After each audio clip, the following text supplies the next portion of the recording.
Fellow Chelsea supporters, here at the Blue Day podcast, we are delighted to present our Christmas gift to you this year. Here with us today is an individual who made 103 Chelsea appearances, scoring 15 goals. He was part of the Chelsea side that won the Second Division Championship in 1984. Plus, he is an award-winning autobiography out called Black and Blue. Ladies and gentlemen, here is Paul Canoville. Paul, welcome to the Blue Day podcast. How are you? I'm fine, thank you. And thank you for having me, Keith. Pleasure to be on. Pleasure is all ours, Paul. I just want to start the podcast as I've done throughout the year with the previous interviews that I've done, and just sort of ask yourself, when it came to becoming a professional footballer, did you have any influences in your life that helped you choose that path? Good question. Influences would be I would have said our second mother and my sister. Don't get me wrong. As a young boy, coming from a single parent, because my mum and dad separated at the age of 2. Difficult for any mother, any woman bringing up 2 kids on their own. So by the age of 5, I was into sports. I was into football, and at 5 years old, I knew that's what I wanted to be, was a professional footballer. And I think after getting myself in trouble at the age of 14, 15, and having to go to Bristol, when I came out, it was the most important thing was to take my football very seriously, and that's where the push from my aunt Stephanie, and my sister June made me pursue. And then when it came to watching football and sort of being a big fan of it, did you have any idols growing up as a kid? Yeah, at the time, when going to secondary school, the idol was Pele. Very much Pele. That was the time watching Brazil.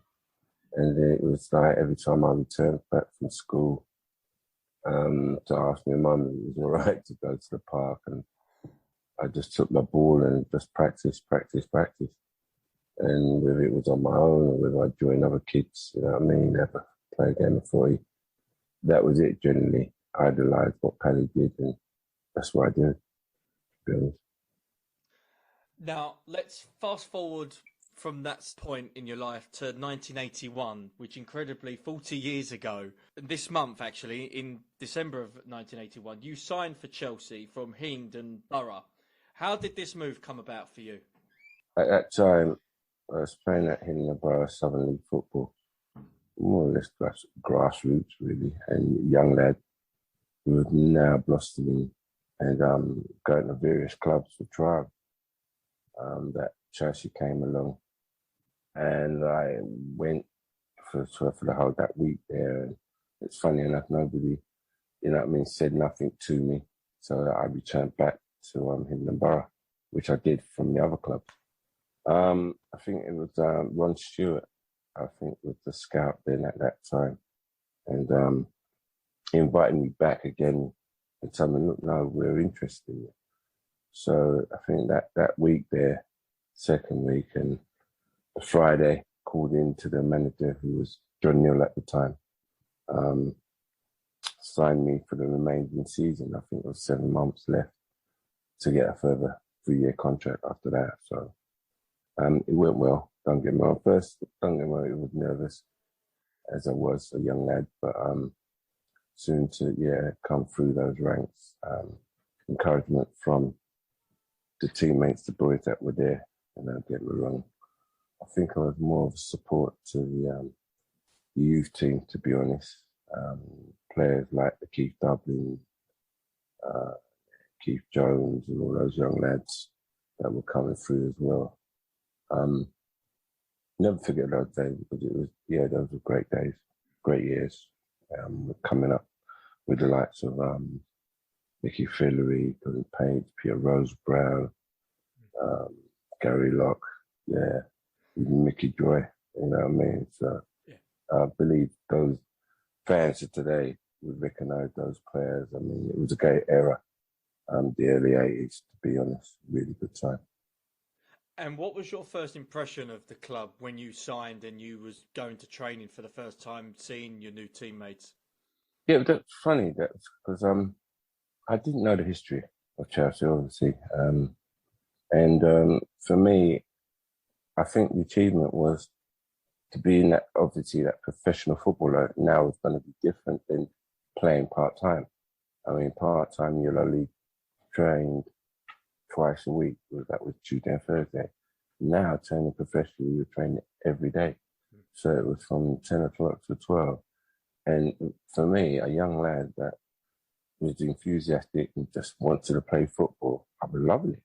You know what I mean? And obviously, what was around me, like the time I didn't have to carry my training kit with me, because the training kit was there. The only thing that I needed to carry was my soap and my wash rag, you know what I mean? And you had your boots there that were polished, you had your gear that was cleaned every day.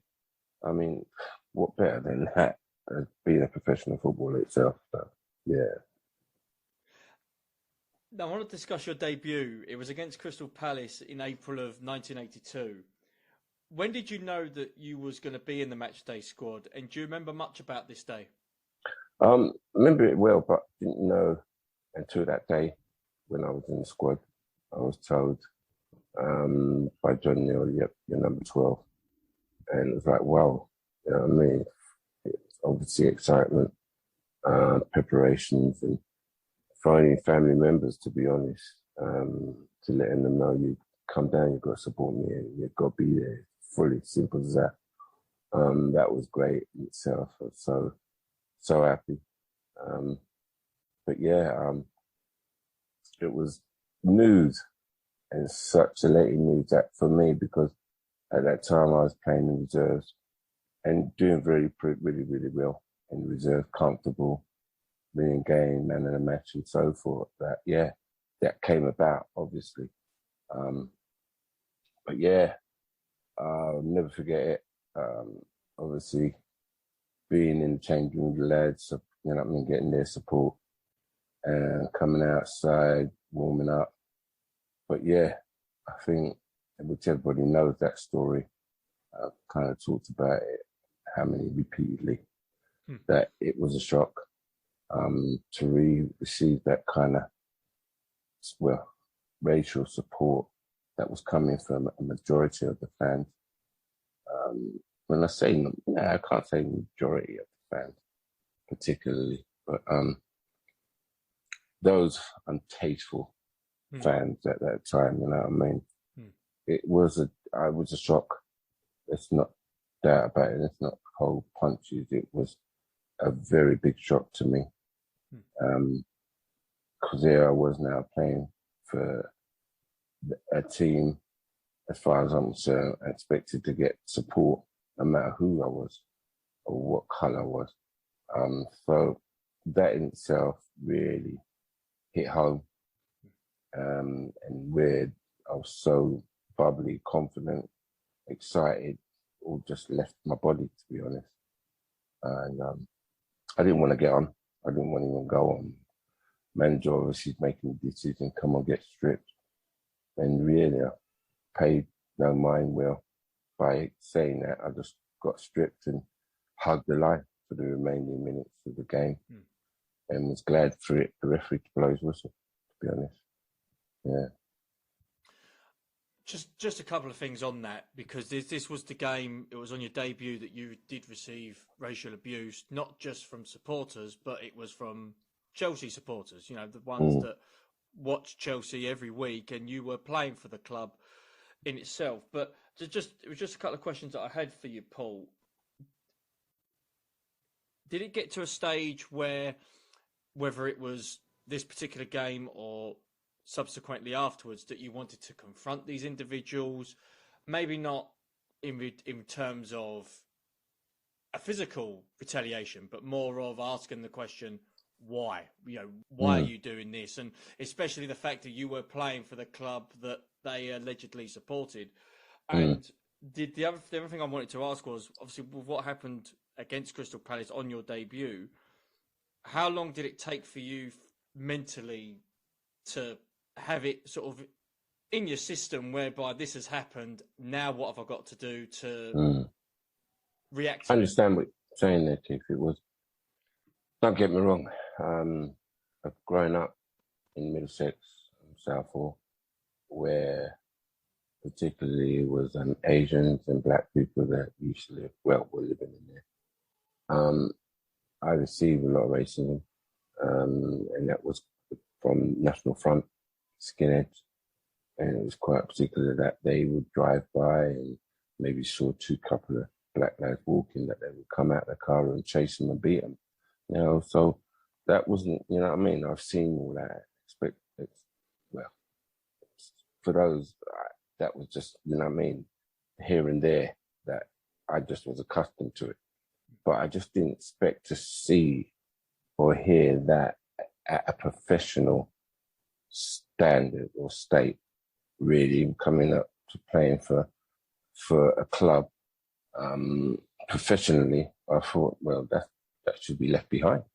You know what I mean? I shouldn't have been hearing that at the sideline at a game like that. I just didn't expect it. It was a shock.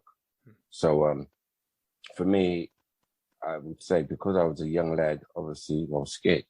So it wasn't about trying to talk to them. And don't get me wrong, yes, because I faced such and such behaviour, it more or less first instinct could have been retaliation. And but as you said, you're young now, you're not thinking that. And at the same time, if I was to do that approach, how would Chelsea have seen me? And that was the thought. If I did that, then hold on, Chelsea would have thrown me out. You know what I mean? So it wasn't a case of going through that. Right now, I've gone through enough to get here. Now I'm here. I've taken of a dream, being a professional footballer, wasn't about to, let it slip away or taken away from me. So those thoughts of talking to them, no, I think I'm probably too scared, and probably too scared to report it. Mentally, yes, I've got to say it did affect, because the thoughts every time was, what have I got to do to get their support and on my side, and to let them know that I am playing for you, your team. It was difficult every time I went away. What can I do better? And I've said this so many times, it was quite that I had to play twice as well as my teammates, just to get the support, really, from the fans. What was the reaction of your teammates at this point? Were they, because this must have been a shock to their system as well, because they obviously haven't seen anything like this in terms of their own supporters racially abusing one of their sort of players. Did they speak to you about it? Did they want to sort of, find out if things were okay with you? Did they want to sort of talk to you about it? What was their sort of reaction to it? A bit very difficult, because if I remember it, nobody really came up to me and asked me if I was all right. The club didn't. Nobody asked for at all. Nah, nobody at that time. Oh wow! I don't know if it was confused for them or difficult, but nobody asked how I was getting on, how I was feeling at all. Don't get me wrong, that I'm not saying anything about that, but that was Mr. Bates's error. I believe he didn't want anybody to discuss about it, to even talk about it, to be honest. I don't know why. But yeah, that's how it was at the moment. And I think the other time when we played, obviously, Crystal Palace again, I was receiving it, the same racial abuse, but we had the new players that came in at the time. And one of those players was Pat Nevin. And I believe we won that game. Pat scored the winning goal. But he outspokenly didn't stand for it. And in an interview they wanted after the game, he spoke about it. And, upset about the racism I was receiving of their own player was disgusting. And this is a player that just come in, 2 seasons now and outspoken about what I was receiving. And you know what I mean? That was the kind of support that I saw coming from this individual. And you know what I mean? It was a blessing because it took some pressure off me. It certainly did. And I appreciated it from Pat, you know what I mean? And even though I think he got some trouble from it, from the man above them, Mr. Bates, about his outbursts, it really did for me, gave me great support. Well, he was being a teammate, really, wasn't he? So Well, yeah, there was all, but you know what I mean? But I don't know, individually at that time, how difficult it was. I mean, don't get me wrong, you would appreciate teammates coming in, Paul, how you doing? Don't worry, don't listen to it. You know what I mean? We're here for you, whatever. But at that time, I didn't receive that. You know, a young boy, it would be nice, don't get me wrong, a black lad like myself. But I had to get on with it. And that was the, you know what I mean, mental behaviour that I had to soak in, really. You mentioned Chelsea didn't react to it immediately and they didn't sort of react to it after the fact. Did you have any conversations with the Football Association about this topic? And did they give, if you did they give you any reassurances of how this matter would be dealt with? We never had no discussion. That's what I'm saying. You got to understand, Football League didn't get involved in such, and we didn't have any organisations like we do now, kick it out and show the red card. So you can imagine a young black lad, or many black lads that were coming through, had to go by it themselves. You know what I mean? We had to dig in and take all that and get on with it. And for that sake, don't get me wrong, if you're thinking like what Eric Cantona had done in amongst one of the crowd, probably I would have liked to have done that, don't get me wrong, but I said again, how I would have been received or taken with another thing. Would I've got that suspension from the football club on FA or the club itself? That was the difference, and I had to very much hold myself back from doing such an action. Yeah. Did sort of the tag of being the first black footballer to play for Chelsea, did that put extra pressure on you to succeed at Chelsea? Was you a little bit concerned that if things weren't to go right, was there any sort of extra pressure on you to succeed because of that particular tag? Oh no pressure. Don't get me wrong. I didn't see it because, as I said, I didn't know the history. I didn't know I was the first black player to break through into the first team. I think there was a black keeper there, but didn't break too much well into the first team. So I didn't think anything of it. Don't get me wrong, young black lads coming through the ranks, not even say the ranks because I came there when I was 19. And I saw other individuals, black youngsters in the game at Chelsea, who the youth team were doing so well. So much talent, Stokely in Brave Way, I said Keith Dublin, Keith Jones, Perry. There was so many young black players, so talented, that were coming through. I thought that could have had, the chance. But I came along and given that chance and took it. Didn't think nothing of it. You know what I mean? So the history, obviously, I wasn't aware of. And taking this abuse, obviously, for at least 3 years, home and away, it was a case of just buckling in and digging in and trying not to let it get to me, which was difficult at times. But as I said, I think the strong will of myself, determination probably, that this is where I wanted to be. This is what I wanted to be as a professional footballer, that I just dug in. I got on with it.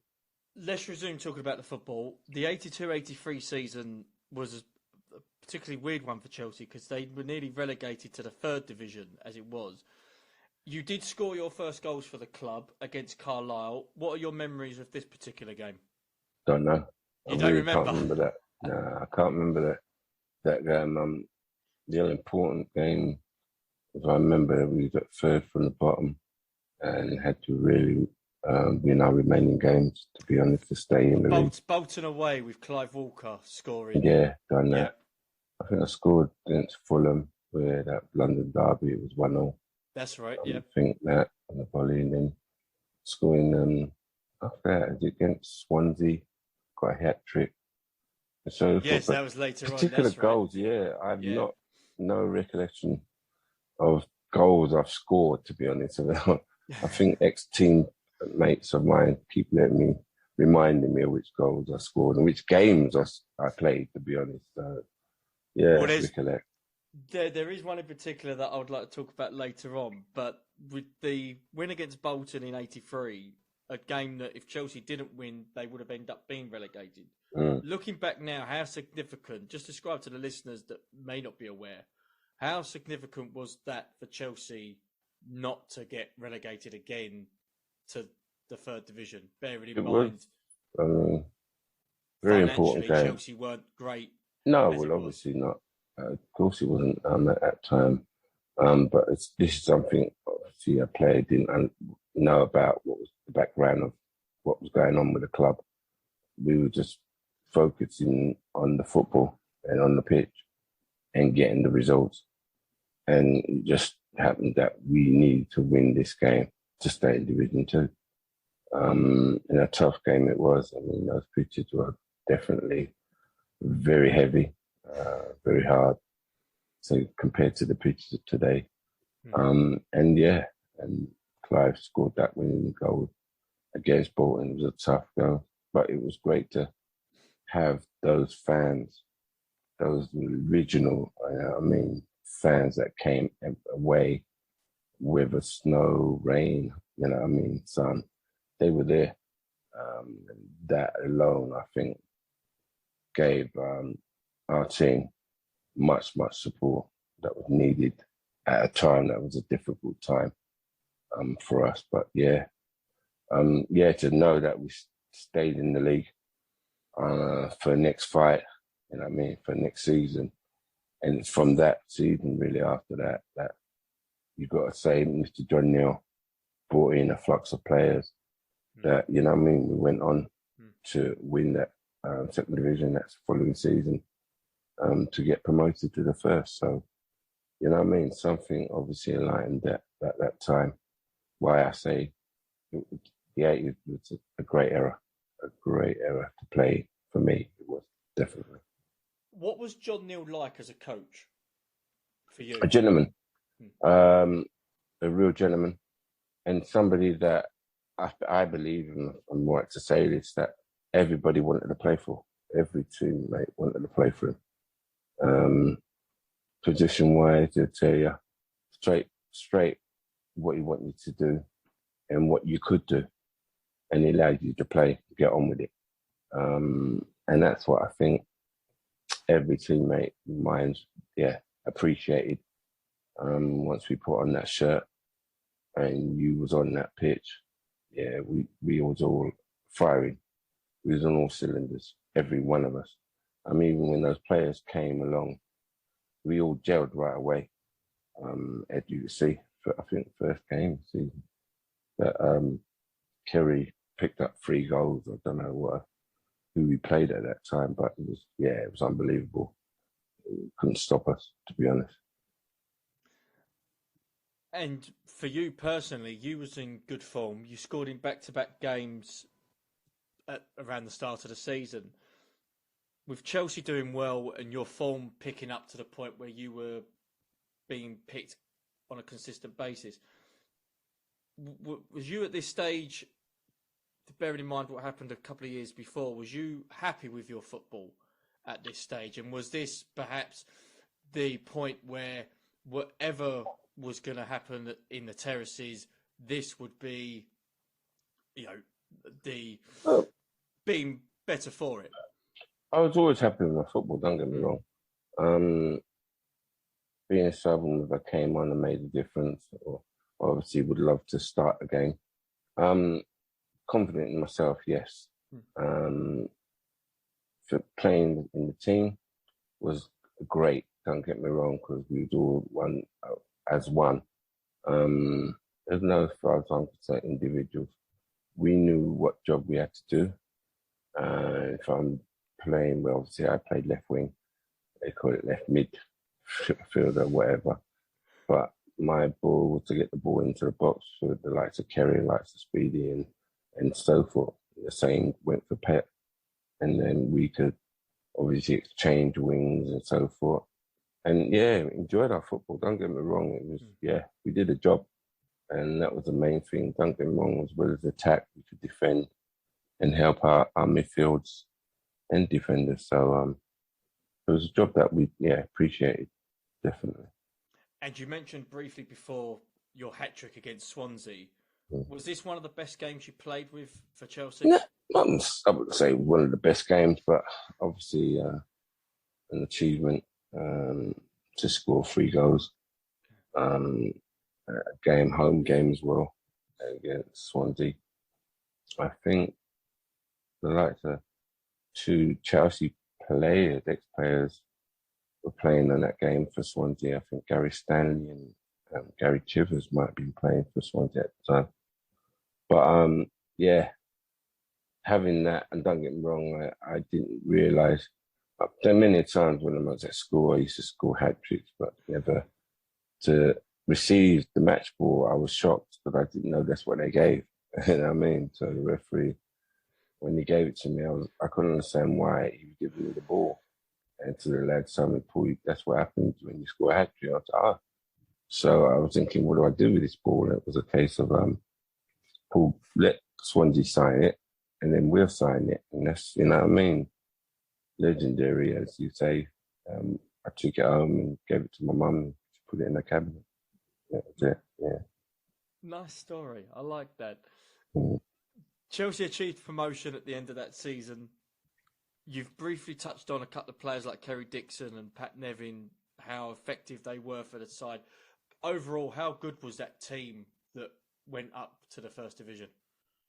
That team was real good, man. Joe McLaughlin, we had Joey Jones, Mickey Thomas, Pacey, midfield Nigel Workhorse, myself, Pat, Kerry, there, Speed. All cylinders, as I said before, was on fire. Most definitely in the attack, we looked like scoring. And the boys are solid at the back. We really appreciated the boys at the back, to be honest. But from those games there, we looked like we could win any game. And that promotional season, it was first time. It was just, I think you felt it after maybe 6 games that, this is the team now. It's strong enough to go all the way. And we did, until even that last game, home game, that we played Leeds United, which we beat them 5-0. 5-0, that's right, yeah. I came on and scored. I mean, from that was it. I think from then, after that season there, I think after a few weeks, realising that our first game in the Premiership, Division 1, should I say, about Premiership, that we are playing Arsenal. And that, Elaine, I think, kind of I certainly was excited. And something that I wanted to be involved in, that game, first game of season. So, I think it was great, don't get me wrong. How would we have coped now? Obviously, in the Division 2, how did we cope between playing in Division 1 against the likes of Liverpool, the likes of the Arsenals? And that was the test. The first game of that season against Arsenal was the test. And I think we came through well and done really pretty well with that. So. Well, Kerry scored in the clock end, which is still an iconic goal that people still talk about to this day. The amount of Chelsea fans that were behind that goal when Dixon struck the ball and he's running off to celebrate the goal. Do you remember much about that game? And as you say, the fact that Chelsea went back up to the first division, and their first game is against Arsenal. Again, you look at the sides back then. Arsenal, United, Liverpool. To have one of them at first game of the season, is as you say, real test of character on how far you guys have come and how far probably you would go for that season. Yeah, it was, a test, as I said before. For us, a very big game. You had quite a few England players in that team, Arsenal, who represented us. Arsenal, like Kenny Sampson, Paul Mariner, Viv Anderson, even Pat Jennings, what a keeper he was, for Ireland. They had a team. But I think to know that week, or was it in that week, I think it was by Thursday that I realised I was in the team. Was a kind of not a nightmare for me, but I didn't sleep too well for the remaining days till Saturday because I knew I was playing against Viv Anderson, who was then at the time England right back. I was thinking, well, how am I going to detain this guy? You know what I mean? So I was thinking, what it is, I don't know how, as a player, you can dream of games of how it would be played out before, and how I was doing, whether I was, up for it, whether I could defend him, whether I could attack him. And obviously I had, who was it? I had Doug Woodby was our left back at the time. So I had to help him out as much. I wouldn't say Doug wasn't frightened for a tackle, but he wasn't the quickest, don't get me wrong. So, but I played Phil. I think I done pretty well to make my mark against Viv. I gave him some trouble. So I think, the result, it stood well.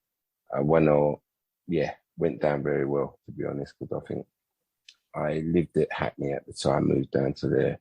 So the majority of my friends were pure Arsenal fans. Before the game, they were going to say, Paul, we're going to show you how it really is.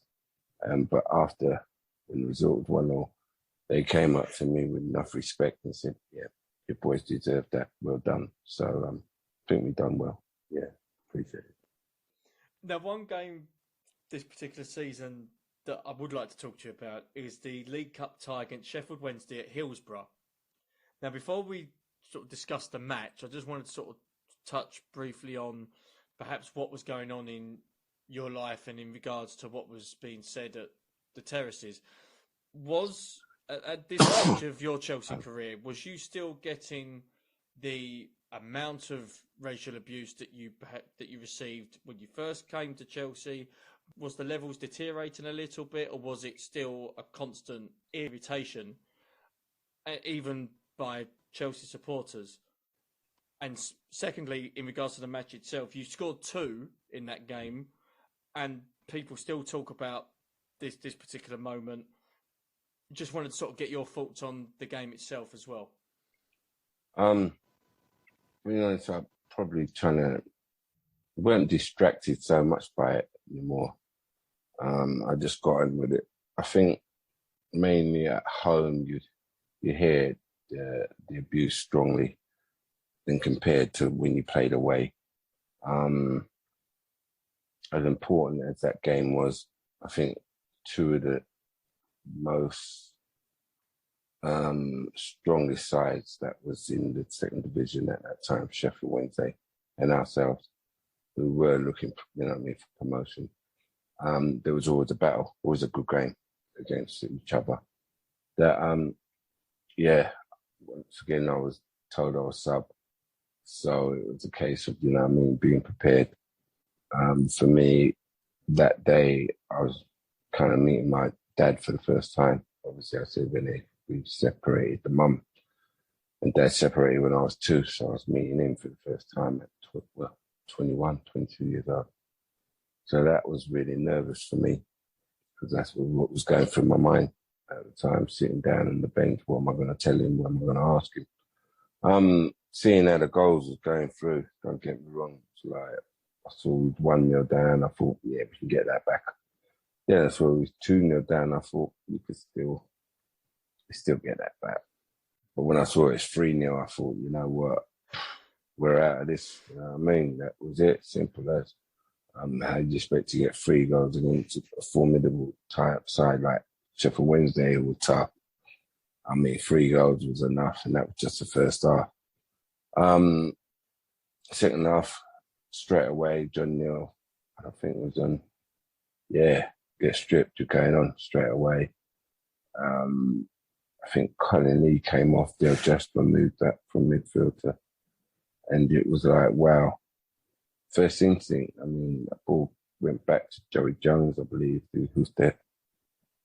I just followed through. I think Kerry and then speeding and got beyond the centre half and hit it first time with their foot to the right of the keeper. 11 seconds, 3-1. And from then, it just every attack looked like we could score, and we did. Was it Mickey Thomas? Then it was Kerry. And getting that pass, thinking it might have been the winner. I got the 4th to No Prevail, that they got a penalty, and the game that ended up 4-4, even though after extra time. But I think I wasn't even thinking about the game so much. It was thinking of meeting my dad for the first time, and that he actually seen me play, because I think none of my parents had seen me play football at all, not even when I was playing school days. So to see him and obviously how the game went and me scoring 2 goals was a great achievement for any young lad, you know what I mean, in front of your parent. So, conversation was, swift and easy, that we're now talking even more now to this very day. But, I think generally after that, the support from the charity fans improved, and that was the majority of all of them, really, don't get me wrong. I've got to say, the real support of that, you know what I mean, that showed me, it's not all of us are like that. And that really was a great support for me, because I met those. And by the gates, the big gates down the east side, at Sanford Bridge, it was nice to meet outside and talking with them, and just keep your head in there, you know what I mean, up pull as such. But that game kind of changed it. And I think the following game we played at home, to actually start hearing them sing my name was a joy to hear, don't get me wrong. Because it was like, any time you heard my name when I came out, full Canoville was booed, and it was like, oh, please. But to hear your name now being sang on the pitch while you play, come on, man. That in itself, you don't know. Was, heartwarming.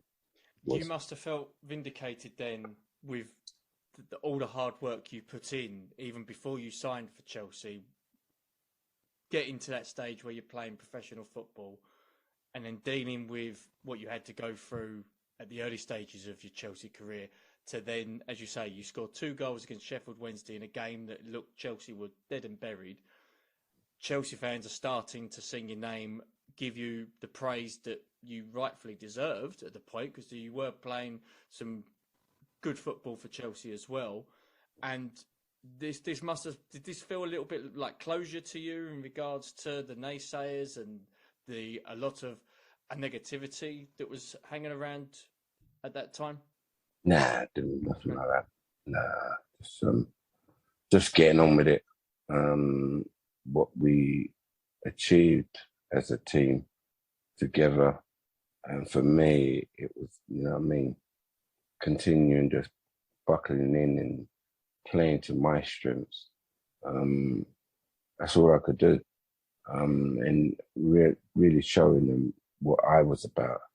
That's all it was, really. Then, it took its time. Don't get me wrong. Everybody knew, and to this day, you get fans that come around and apologise. I respect that. Don't get me wrong. it was a tough time. That's how it was. And it's not just in football, it was society itself that's been running like this with the racism. You know what I mean?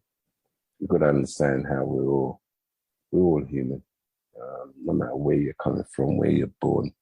Come on, man, you're playing for your team, support your team, and support the players that are playing in that team. It's still a long road to go, but I can only talk about what Chelsea do in regards to that, and our fans that are now stepping up to the mark because they are important to the club and what they do about it. You know what I mean? You just don't want this racism in amongst your fans. You don't want racism in our club at all. So they are important to us now and have a lot to say about it. So I'm glad to be there, involved, and seeing what they're doing as well. It was a few months after this particular game that you weren't starting for Chelsea much at this point. John Hollins took over from John Neal after 85-86. Was there any conversations that you had with John about your future?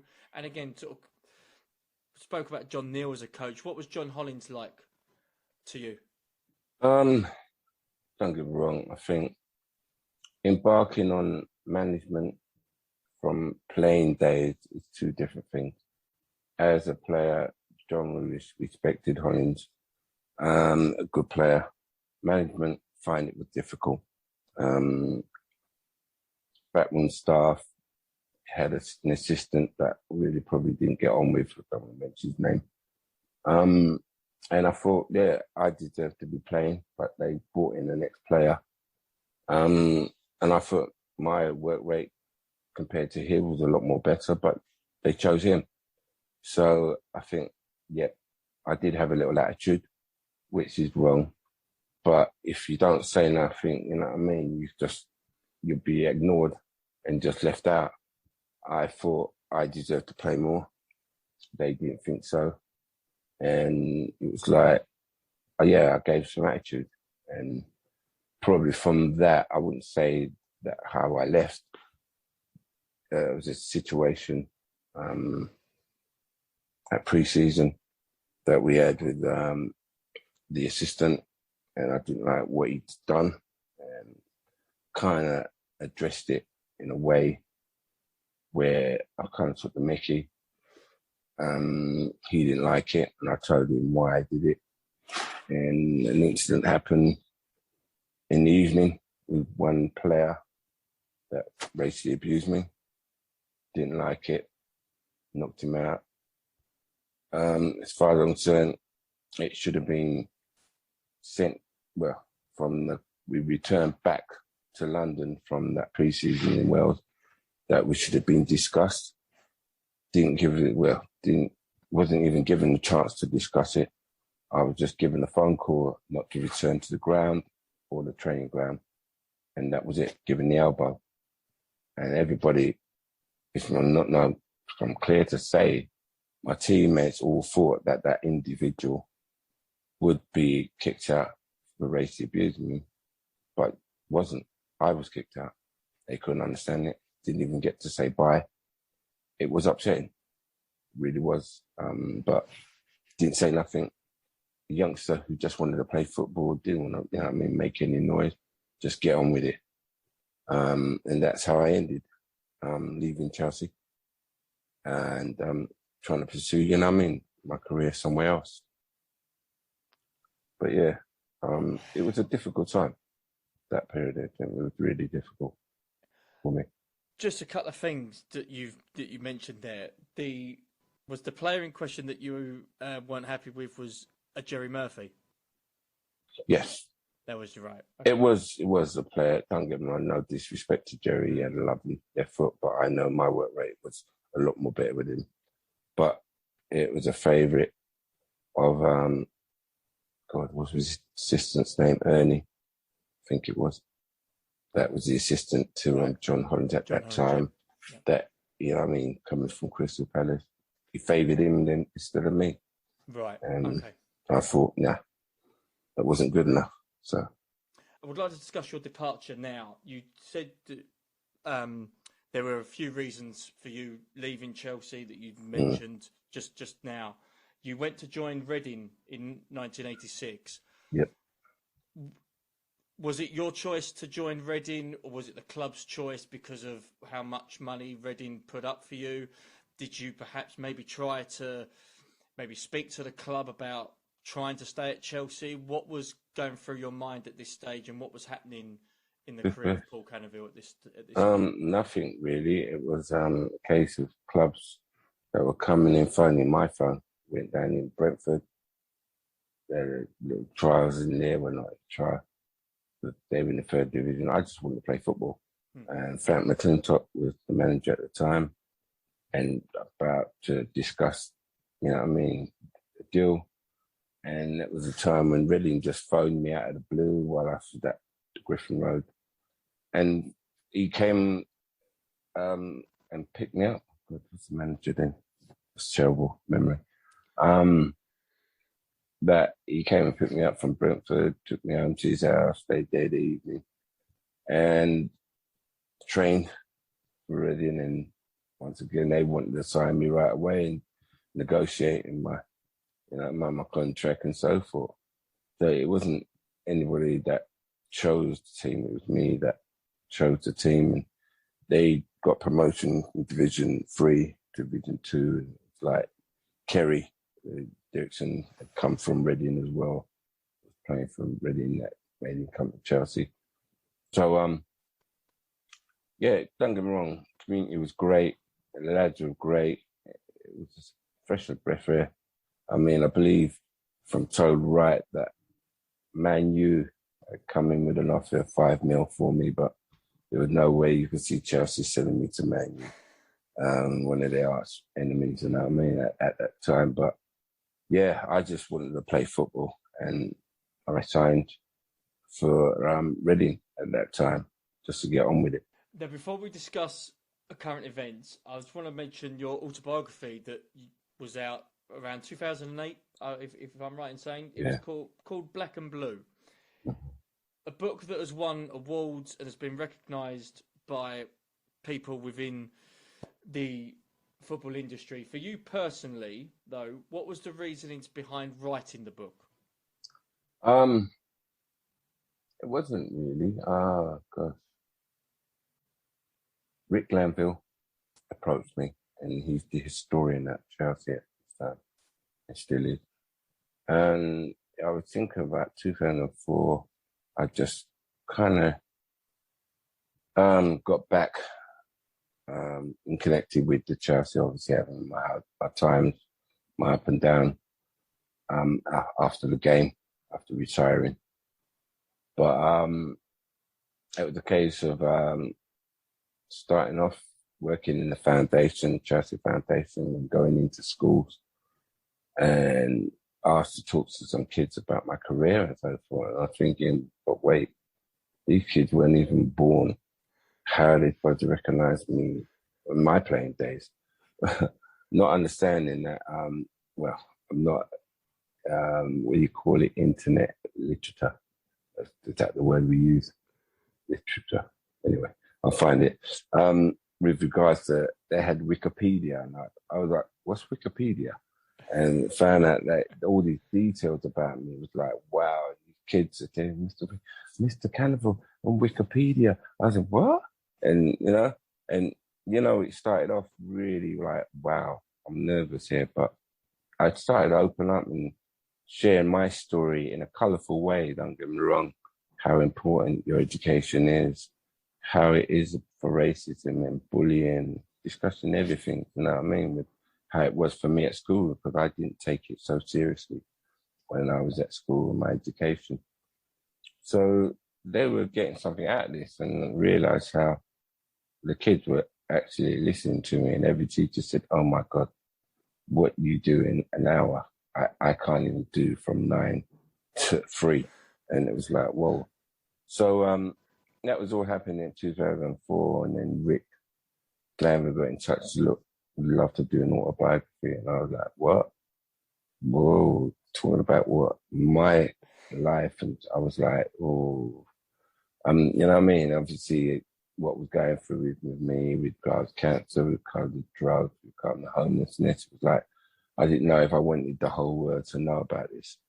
But at the same time, I had to ask permission from my mum, because part of that relationship, part of my story, she was involved, played major.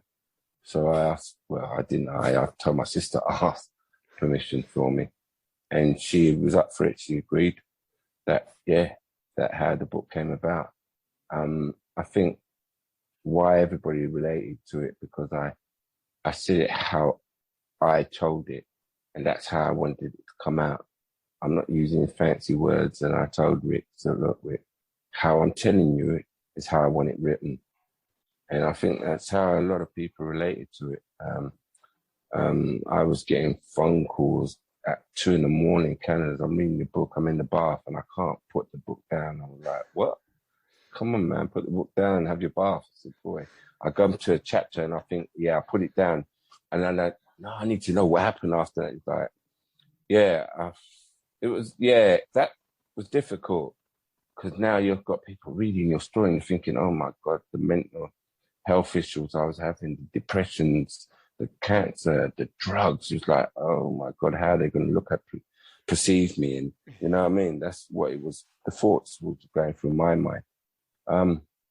But yeah, I was just being human and being honest about it. And I think, we were shocked that it came about being best book of the sports book of the year that day. It won an achievement, opened a few doors for me. Good on them, Rick. And Hindsight, I think, who was Headlines, who was the book company that allowed it to come out. And for those that may not be aware, you've also got your own foundation. If people want to sort of find more information about it, please share with us sort of how they can sort of get in touch and perhaps maybe sort of help to the cause. You know what? It's most difficult. Obviously, that it wasn't easy to say you want to start a foundation. It's quite easy to say, yeah, I do this because of as such. But I did it for real from my heart. I know as a youngster how difficult it was. And I know today's young generation do need the mindset, do need mentor, do need an adult to give them a direction. And because of all that time when adults, my mum was telling me of what was happening, I didn't listen. And they truly knew what was going on. And as kids, we just think we know it all, we don't. So I understand how it was and the reason why I started the foundation. And obviously I was a TA, don't get me wrong, a teacher assistant at primary school for 5 years. It's only because of my cancer being in remission, I kept getting calls from the kids that, you know what, it knocked me right out because my immune system was low. That made me decide to start the foundation. And it was about the resilience, being knocked down. And every time you're being knocked down, to get up and try again. And that was for me. And with these kids, they need that help, that assistance. And I think, likes of myself, mentors, other ex-players that can give direction to these kids, they do listen. And they just need that direction. So this is what our foundation does with regards, because obviously my football background, I go into the schools, you know what I mean, with motivational talks and so forth. Not just for the young boys. I'm now ambassador to Crime Stoppers and a fearless organisation, which allows the youth to report crime anonymously. I've got to say, not every youth is a criminal. You've got, you know what I mean? People got to know that. And these kids are really scared. And, you know, when they really want to report crime, but are feared for the backlash of that, the person or the gangs coming behind them and troubling their family. So this is an organisation that they can report crime anonymously. In other words, you're not a snitch, but you're more like a superhero. Yeah, you want your community back safely. And this is what I believe right now. I'm ambassador for that. I'm pushing that hard. And when I go out to the schools and talk to these kids, this is what I need. They need to understand it's not all about gang life. You don't get nowhere with this. Don't get me wrong. You have to think about it. And there is a lot of some really good kids out there. So, you know what I mean? To be taught and to give them a direction, I hope to be doing that. And that's what the foundation's about. So we do love to hear from anybody who can come and support if they want sponsors. We really do, because it isn't about trying to get money from government. It's difficult. If you know any more, just contact www.paulcanavillefoundation.co.uk. I'll say it again, www.paulcanavillefoundation.co.uk. Superb. And we will upload the links to the website. We'll upload links on how to donate, and also links to how to get one of your great shirts in regards to Love Chelsea, Hate Racism, which we've also got on the Blue Day podcast as well. So by all means, we will upload that after interviewing today.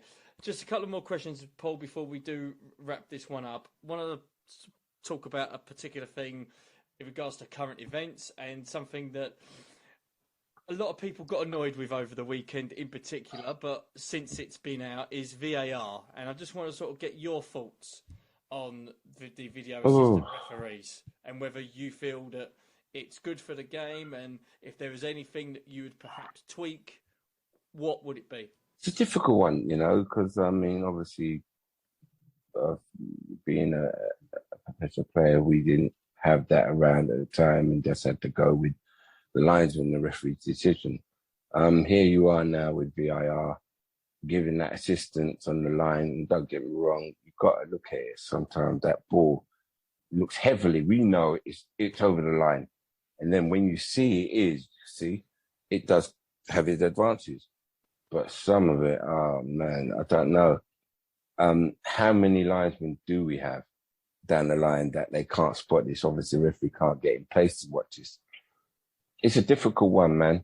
Even the tackling that feels like it was just, you could see it was just a gentle tackle in some, you know what I mean? If you see it otherwise, and VAR sees it another way, it's like, oh, there we go, penalty. Yes, fortunate as such that good luck comes our way. Don't get me wrong, because it doesn't all too often.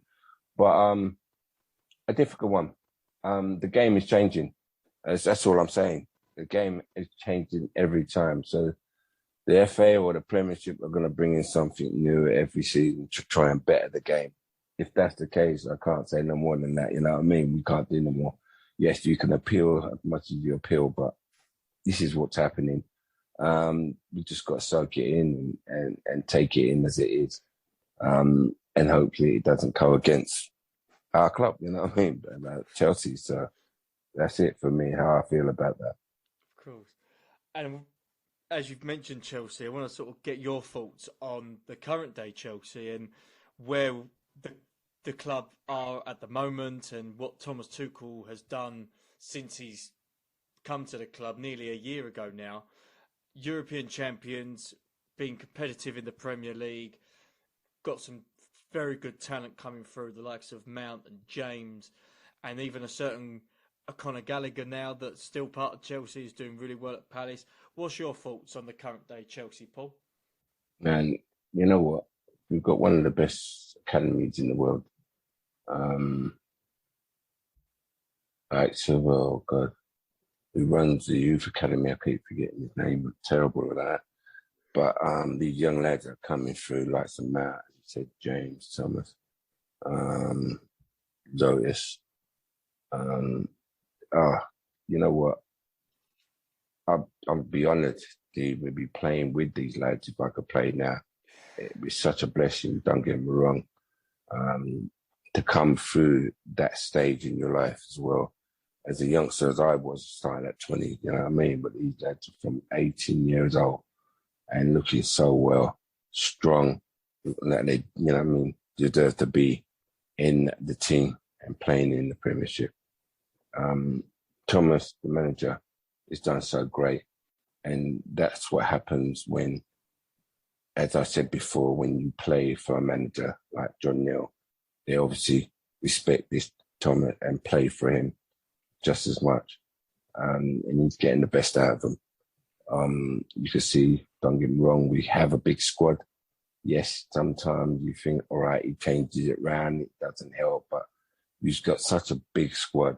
You know what I mean? It's like 2 first-team 11s that you're trying to give everybody a game.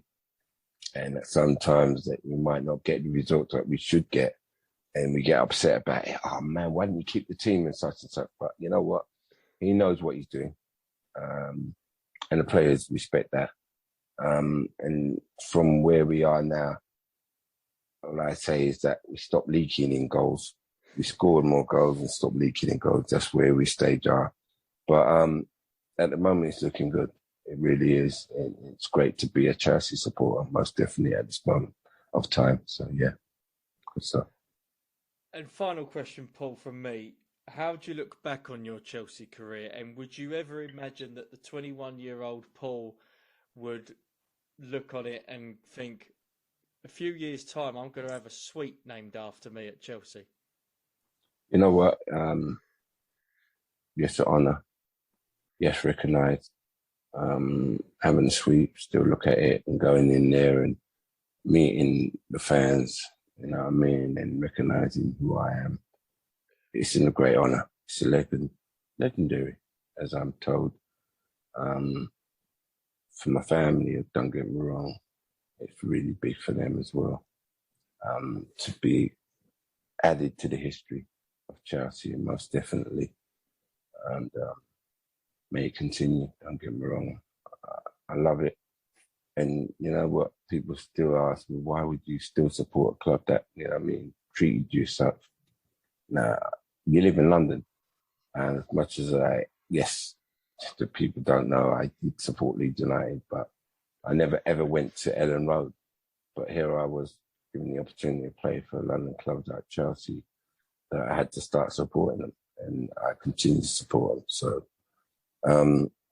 days have been great. I continue to do the work I do because I enjoy what I do with regard to my foundation. And if it assists Chelsea, then it's all good. And it assists the fans, then it's all good. I'll keep doing that. All I ask is for their support. And that's all I could do. Well, you're certainly going to get the support from the Blue Day podcast. That is for sure.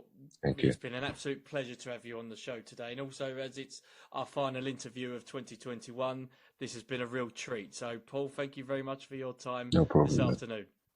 Thank you, man. Hey, well done. Please do keep doing what you're doing, man. All right.